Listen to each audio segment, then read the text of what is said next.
On November 2, 2015, Chen Hui stood in court in the Yunnan province city Kunming, nervously waiting to hear the judge's verdict. 3 years prior, police had charged him with the intentional homicide of his then fiancee Hu Zu Ying. Now, after a long investigation, the court had finally come to a conclusion. Shockingly for the family of the victim and the police who investigated the case, and much to the relief of the accused, he was found not guilty due to a lack of substantial evidence. As he walked out of court a free man, Chen Hui left behind an angry family who'd been waiting 3 years for justice, and a frustrated investigation team who'd already told the victim's family they were 99% sure he was responsible for the death of Hu Zu Ying. And that 1% of doubt would leave a homicide case that technically remains unsolved to this day. All evidence the police collected during a 2-year investigation pointed to Chen Hui being the person responsible for her death, but in the end fingerprints, DNA, and the location the body was found being next to a property owned by the accused weren't enough to get a conviction. On March 13, 2012, the older brother and other relatives of Hu Zu Ying searched the grounds of the Xundian Red Manor Garden community, about 100 kilometers outside of Kunming, to look for the missing woman. The family members, native to Sichuan province, had made the near 700-kilometer journey from their hometown in the city of Luzhou, after Chen Hui called to inform them Hu Zu Ying had disappeared. With no sign of her in the city, the older brother decided to check the Xundian Red Manor Garden community, where Chen Hui owned a bungalow, which Hu Zu Ying often used to entertain friends. The community was still being developed at the time, and as a result few people were staying there, and much of the grounds had yet to be landscaped. There was no sign of his sister and the bungalow, so her relatives began checking the overgrown grounds surrounding the property. Around 300 meters from the property, they stumbled upon some earth that had recently been turned, the shape and size of the patch immediately concerning them. They began moving some of the loose soil away, and found a full black plastic bag, buried a few inches under the earth. Scared of what they'd find if they went any further, they decided to call the police and let them deal with whatever had been buried there. Once police arrived and began digging, they soon uncovered the body of what they assumed to be the missing woman. The grave was only half a meter deep. The victim was wearing blood-stained pink pajamas, no shoes. The hands and legs were bound with tape, and the plastic bag placed over the victim's head was sealed with more tape around the neck. Under the bag, the head was wrapped in a towel soaked with blood. Removing the towel from the victim's head showed she'd suffered extensive head injuries and damage to the face. But despite this, police were sure they were looking at the missing Hu Zu Ying. Investigators asked the brother if he was willing to identify the victim. He agreed, and with a quick look, immediately confirmed the body belonged to his sister. 3 days earlier, on March 10, 2012, Chen Hui walked into the local police station to report Hu Zu Ying missing. He informed the officers that on March 8 the couple had gone to bed together, and the following morning when he left for work was the last time he saw her. At around 3 o'clock in the afternoon of March 9, he'd received a text message from Hu Zu Ying telling him she planned to go out with friends who she hadn't seen for many years that evening, and asked him to pick up her son from school. Since then he hadn't seen or heard from her. All messages he sent and calls he made went unanswered, and her phone was now turned off. Earlier that morning, he called the family of Hu Zu Ying to tell them she was missing, and asked if she'd been in contact, but the family hadn't heard anything, and their subsequent attempts to call her went unanswered. When Chen Hui called them, the mother of Hu Zu Ying said he spoke very emotionally, breaking down in tears as he told his potential future mother-in-law that her daughter was missing. She felt the way he was speaking strange, since her daughter had only been out of contact for less than 24 hours, later saying it was like he already knew she wasn't coming back. Concerned about his demeanor, the brother and other relatives of Hu Zu Ying decided to make the long trip to Kunming and assist in the search. Tragically, the trip only ended in the discovery of the body, and an investigation got underway, Chen Hui quickly emerging as the prime and only realistic suspect.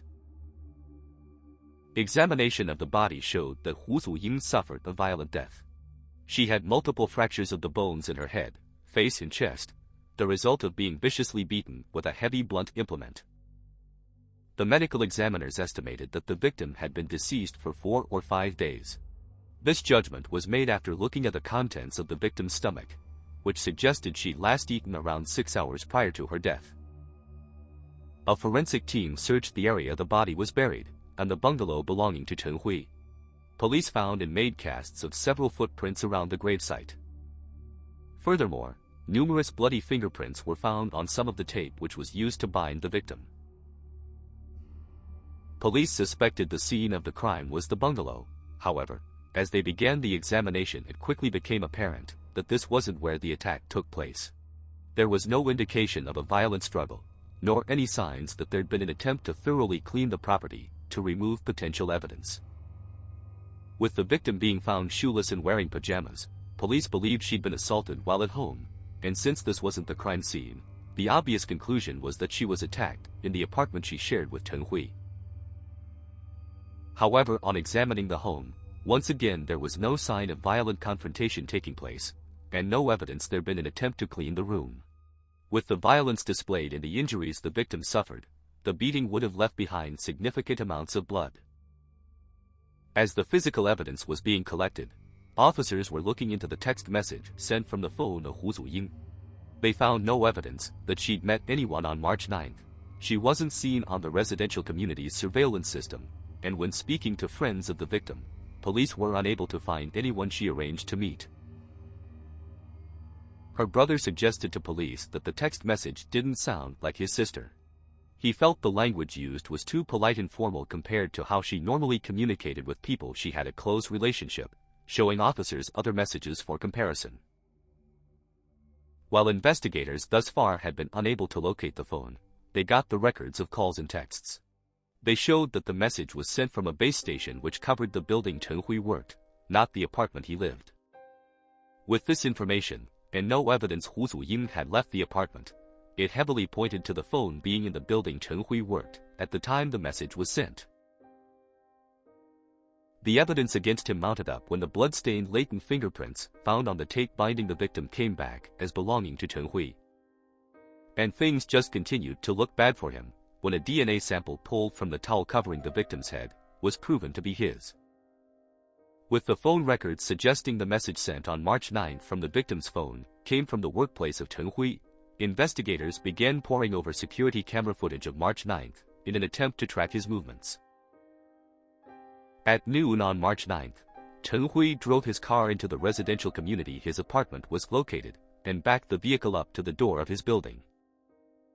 He then entered the building for around 15 minutes before being seen placing something into the trunk of his car, then driving back to his workplace. Being an older residential community, there were no cameras inside the building. One community security guard witnessed and took note of the incident, as it was unusual for Chen Hui to drive his car up to the building, rather than parking in his reserved spot. However, he wasn't close enough to see what Chen Hui was putting inside the vehicle. Chen Hui later returned home after finishing work and picking the kids up from school, but at 10:20 p.m. on March 9, the vehicle was caught on cameras driving along the Kunming highway. The driver, who police believed was Chen Hui, appeared to be alone in the car, and it left the highway around 11:30 at the Jinsu exit, only 10 kilometers from the Xundian Red Manor Garden community, where the body was later found. The vehicle was then seen getting back on the freeway a little past 2 a.m. in the early hours of March 10, arriving back in Kunming around 3 in the morning. Officers recreated the journey, driving into the community and digging a shallow grave, covering it and driving back to Kunming, finding that the time it took them closely matched that of the journey Chen Hui made. With the evidence collected thus far pointing directly at Chen Hui, police now wanted to look for a potential motive and began digging into the backgrounds of both Chen Hui and Hu Zu Ying, wanting to know more about the relationship. 15 years older than Hu Zu Ying, Chen Hui was born in 1962 in the Fujian Province County Lianjiang. He'd graduated from the Chongqing Transportation University, and at the time of the incident was chief engineer and the director of the planning department of the Provincial Navigation Administration in Yunnan. He had a 15-year-old daughter from a previous marriage, who lived with him after the divorce. He met the 34-year-old Hu Zu Ying while she was working in a Kunming hotel. She was native to Sichuan and herself a single parent. Like many in the country, especially at that time, she wed early, marrying at the age of 22 and giving birth to a son not long after. The marriage fell apart only a year later, the man abandoning his wife and son. She moved south to Kunming shortly after the divorce, finding hotel work and eventually meeting Chen Hui. Only a short time after the pair met and began dating, she moved into the home of Chen Hui and his teen daughter, along with her son who had been living with his grandparents in Luzhou. Chen Hui had already claimed to police that he and Hu Zu Ying had a good relationship with no major issues between them, but the family of Hu Zu Ying had a different story to tell. Early on in the relationship, they were a happy couple. However, over time problems began to emerge, starting with conflicts between Hu Zu Ying and the daughter of Chen Hui. The teen girl seemed to gradually take a disliking to the woman replacing her mother, and the two got into frequent arguments, one occasion causing Hu Zu Ying to strike the teenager. With this at least, Chen Hui agreed, saying that both his daughter and Hu Zu Ying were headstrong individuals which caused arguments.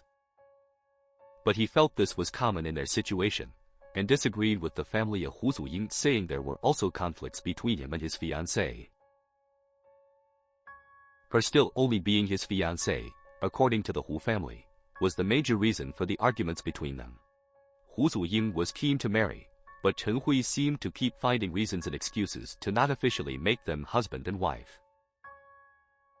When the pair began the relationship, eventually getting engaged, they had a verbal agreement to wed, but as time went by with no sign of them getting a marriage certificate, Hu Zu Ying asked him to put the oral agreement down in writing to prove his commitment. The informal contract being witnessed and signed by a neutral third party made the agreement enforceable in a civil court, and the penalty for Chen Hui failing to go through with the marriage would be 500,000 yuan, a little over $60,000. The Hu family went on to say that Hu Zu Ying told them she recently found out that Chen Hui had serious financial issues and was in debt to the tune of millions, meaning he couldn't afford to pay out if he broke the promise. The deadline for Chen Hui finally making the relationship an official union in the contract was March 12, 2012, 3 days after her disappearance, and the day before the body was found. Further investigation into Chen Hui only exposed more evidence that his relationship with Hu Zu Ying had problems, and this would wash away any lingering doubts police had about his guilt. It was uncovered that he was in regular communication with another young woman, a sophomore college student identified with the pseudonym Xiemo. Police tracked the woman down and she'd admit she'd been having a sexual relationship with Chen Hui since meeting him on a dating website in late 2011. Chen Hui had correctly told her he was divorced, but neglected to mention that he'd been in a relationship and essentially engaged to another woman for the past 3 years. Since meeting Chen Hui online, the college student identified as Xiemo met him in person on 6 separate occasions. Each time they shared a hotel room for a few hours, with Chen Hui using his daughter as an excuse for why they couldn't go to his home. The last time they met was on the 28th of February, just 10 days prior to the disappearance of Hu Zu Ying. With that, police felt they had more than sufficient evidence and a solid motive for Chen Hui to have ended the life of Hu Zu Ying. He was the last person to see her alive, the body being found shoeless, close to a property he owned, and according to the children, wearing the same pink pajamas she wore on the evening of March 8th. Bloody fingerprints belonging to him were found on the tape used to bind her, with no other fingerprints present, and the same tape later being found in his apartment. The message supposedly sent by Hu Zu Ying showed the location of her phone either being in his workplace or very nearby at the time of the communication. There was his unusual and highly suspicious movements throughout the day of March 9th, the late-night drive to the Red Manor Garden being especially incriminating. There were issues in the relationship stemming from his constantly delaying getting married, and he was carrying on an affair behind his fiancée's back with a much younger woman. Police believed everything was pointing to Chen Hui being the guilty party, and on March 21, 2012, they detained and interrogated Chen Hui as an official suspect for the intentional homicide of Hu Zu Ying. But despite the evidence, their interrogations of Chen Hui did not go the way police expected. Throughout the investigation, and from the moment he was made an official suspect, Chen Hui strongly denied having anything to do with the death of Hu Zu Ying. Over the next 2 years, Chen Hui was interrogated on 14 separate occasions, and each time refused to confess, no matter what evidence was put before him. In that 2 years, police had been trying to find evidence that was thus far missing from the investigation, attempting to make the case against the suspect as watertight as possible. Crucially, police had yet to prove the location of the homicide. Both the apartment and the Red Manor Garden bungalow had been forensically examined numerous times, but still no physical evidence of the crime taking place inside either property was uncovered. Furthermore, the car driven to Red Manor Garden on the evening of March 9 had also been examined numerous times, but forensic examiners failed to find any evidence proving the body had been inside the vehicle, and no signs the car had been cleaned. Another vital piece of evidence missing was the weapon used in the brutal assault on the victim. She died from blunt force trauma after being bludgeoned with a heavy implement, but thus far investigators or the forensic team couldn't definitively state what struck the blows. However, police lacked any other potential suspects. The last time Hu Zu Ying was seen alive was on the morning of March 9, albeit only according to the prime suspect. There was no evidence found that she'd left the apartment since then, nor that anyone else had entered the home. Another issue cropped up that put doubts on the possible motive for Chen Hui wanting to end his fiancee's life. If indeed he was in debt to the tune of millions, then having to pay the 500,000 yuan penalty for his failure to marry Hu Zu Ying would only place him in further financial dire straits. Police looked into the claim made by the Hu family and investigated the financial records of Chen Hui. Somewhat frustratingly, they discovered the claim to be false. While he wasn't especially wealthy, Chen Hui was financially comfortable with savings in the bank. Despite these holes in the case, with all evidence they did have pointing to Chen Hui and no other likely suspects, police officially charged him with the intentional homicide of Hu Zu Ying, and 2 years after the investigation began, Chen Hui went to court, still proclaiming his innocence. On November 26, 2014, the trial began, and the prosecution opened with attempting to establish a motive, going over the relationship between Chen Hui and Hu Zu Ying, painting the picture of an unhappy couple. They presented testimony from family and friends of the deceased stating there were issues between the couple, and that Hu Zu Ying had become increasingly frustrated with Chen Hui delaying the marriage. They pointed out the 500,000 yuan penalty he'd have to pay for failure to wed, and while the claims he was experiencing serious financial difficulties were not accurate, still it was a significant amount of money. The prosecution believed the time of her death, just days before the deadline, was more than coincidence, and argued Chen Hui ended the life of Hu Zu Ying to avoid the penalty. They further argued that Chen Hui had little interest in marrying Hu Zu Ying, bringing up the affair he was having with Xie Mo, and the fact the last meeting with the college student was only 10 days prior to the incident. In his defense, Chen Hui admitted that he and Hu Zu Ying did have conflicts at times, but they were never arguments that came close to anything that would result in a brutal homicide. He also admitted that his teen daughter and Hu Zu Ying didn't always get on well, but again put these down as the type of conflicts common between a stepdaughter and stepmother, and would always be resolved soon after. He went on to say they'd taken the step of already having their wedding photos taken. In China, couples will have their wedding photos taken before marrying, so they can show them at the party they will later hold for family and friends. Chen Hui argued that this was a clear sign he had every intention of going through with the marriage. He also brought up the fact he had an especially close relationship with the young son of Hu Zu Ying. The boy's own father had little presence in his life. As a result, he'd taken to viewing Chen Hui as his real father, and had even taken on his family name Chen. On the point of his affair with Xie Mo, he admitted having a sexual relationship with the young woman, but claimed there was no emotional feeling there. He accepted it was a stupid thing to do, and dismissed it as nothing more than his personal midlife crisis. The prosecution next brought up the issue of the message allegedly sent by Hu Zu Ying, showing it had been sent from the same area Chen Hui worked, and not the location of his apartment. They accused Chen Hui of composing the text message himself and sending it to his phone while at work, after Hu Zu Ying was already dead. They argued this was done to throw the police and family of Hu Zu Ying off the scent of what really happened, hoping that the body wouldn't be found. The phone of Hu Zu Ying remained missing throughout the investigation. It wasn't found in either of the properties owned by Chen Hui, nor anywhere around the burial site. The prosecution believed that Chen Hui disposed of the phone somewhere in the city, sometime after sending the message. Chen Hui and his defense countered that while the phone was clearly in the area at the time the message was sent, there was no way to prove it was actually in his workplace.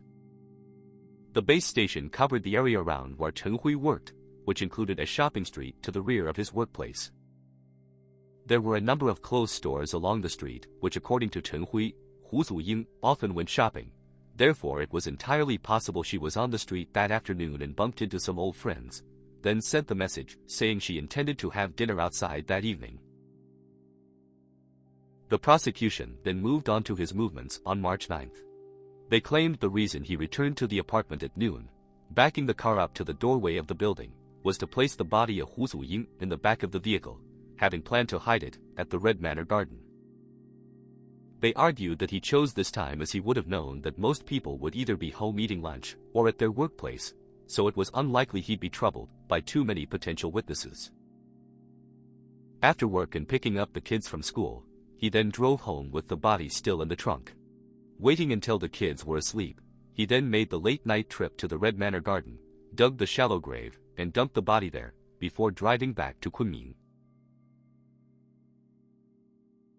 In his defense, Chen Hui claimed he went back home at lunchtime as he'd forgotten some things he needed for work.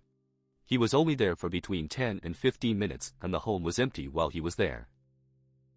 His reason for the late-night drive to the property in the Red Manor Garden was that since Hu Zu Ying hadn't returned home and he'd been unable to contact her, he'd become increasingly worried.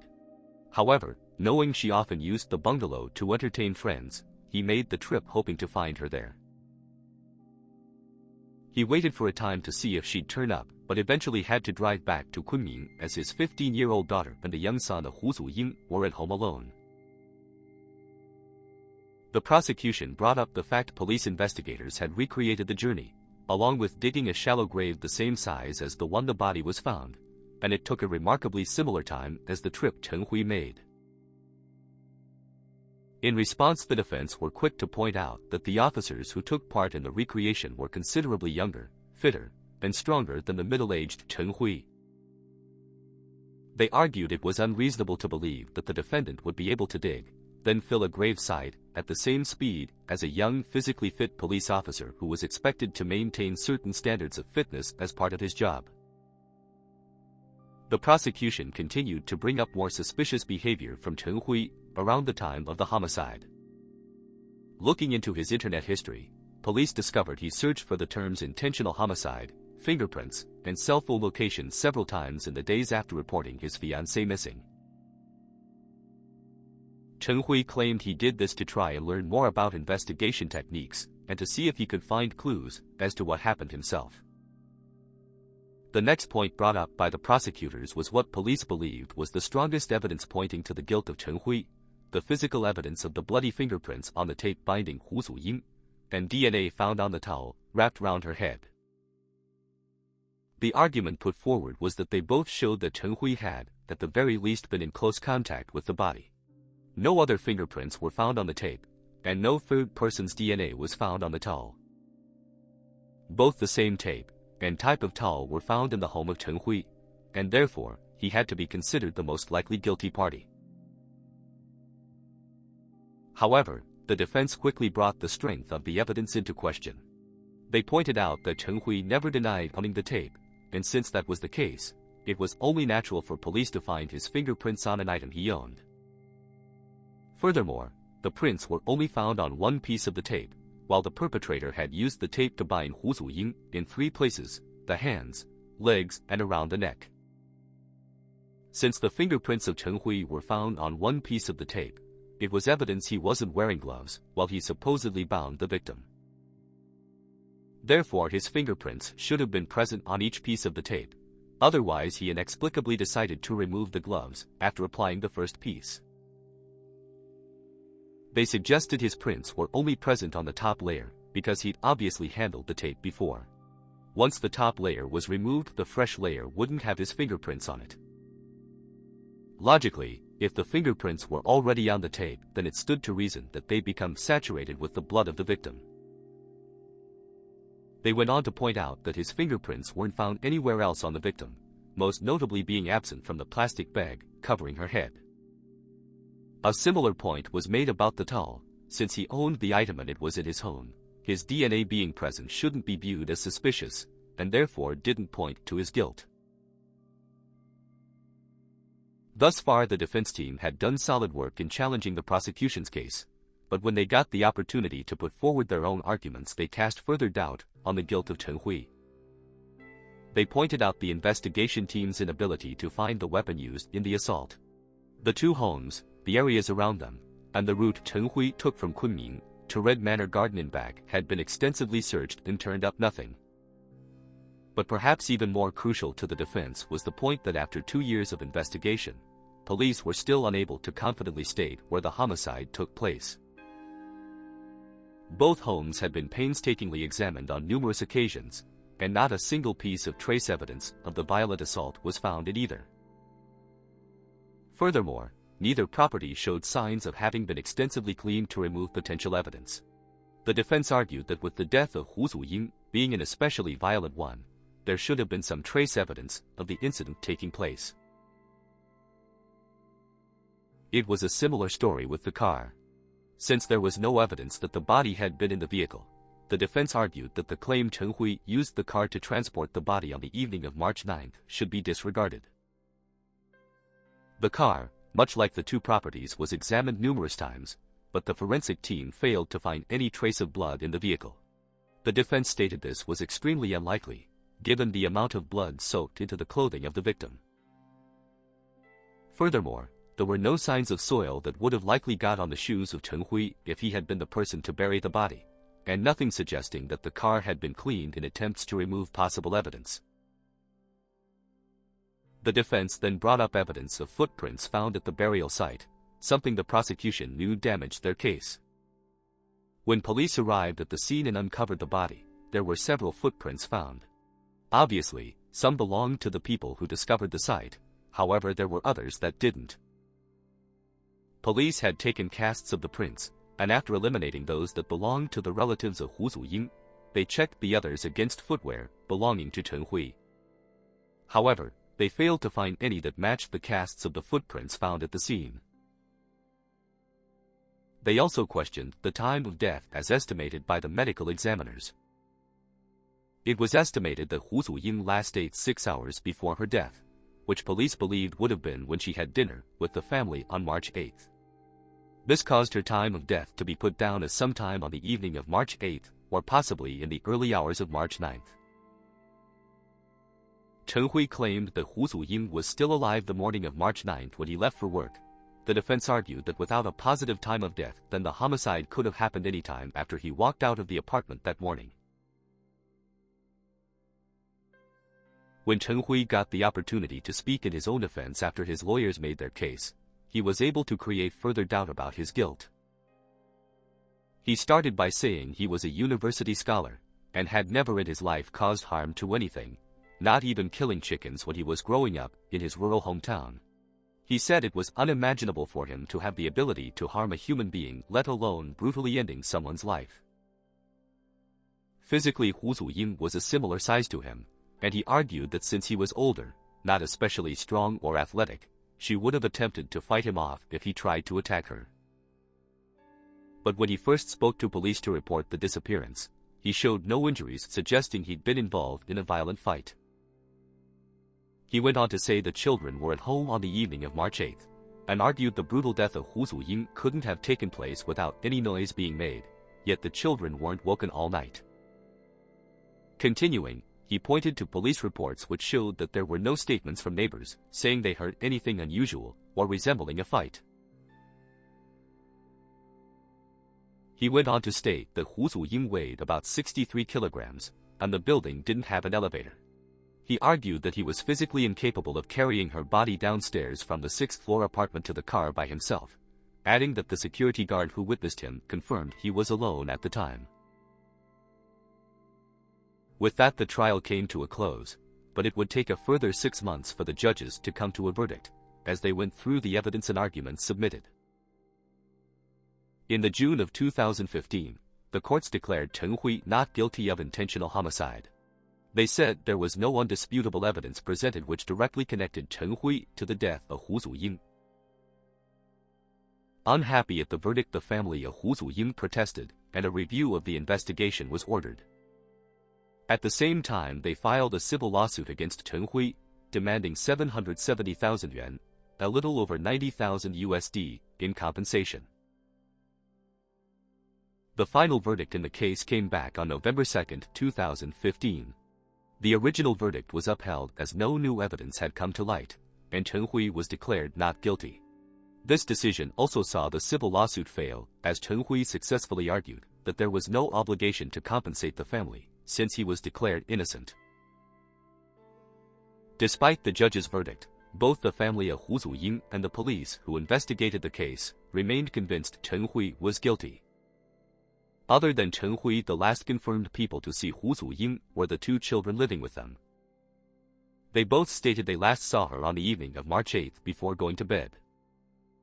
The children told investigators that the last time they saw her, she was wearing the same pink pajamas she was wearing when police discovered her body. Neither child saw her the next morning before leaving for school. From the start of the investigation, police believed this, along with the stomach contents, showed that Hu Zu Ying didn't leave the apartment after the evening of March 8, until her body was later moved. While investigators knew the evidence they collected was largely circumstantial, having so much of it was far too coincidental. Furthermore, they spent almost 2 years of the investigation looking for other potential perpetrators, as Chen Hui continued to protest his innocence. However, they failed to find any realistic suspects.